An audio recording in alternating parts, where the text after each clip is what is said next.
Après un tour au siège des Nations unies à New York et un en commission parlementaire à Québec, Lucien Wabanonik, chef de la communauté de Lac-Simon, est du côté de Genève, en Suisse.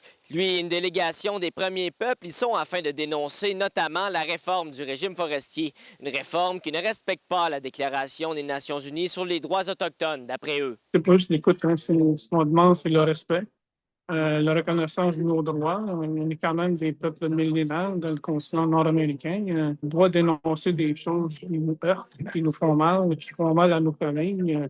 En prenant la parole à Genève, M. Wabanonik veut notamment attirer les regards sur l'enjeu.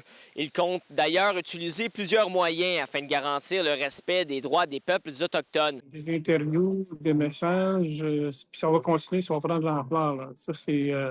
faut pas penser que ça va être une tempête dans un verre d'eau, là. Ça, c'est loin de là. En opposition à la réforme, un groupe de la Première Nation Mamo en Haute-Mauricie bloque depuis jeudi dernier une partie du chemin de fer reliant Sainte-Terre à La Tuque.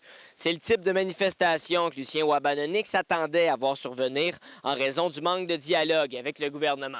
On approuve le message de dénoncer le projet de loi. Maintenant, les mesures, ça, on n'a pas de contrôle là-dessus. Comme j'avais déjà dit à la ministre, ça risque d'être un été chaud.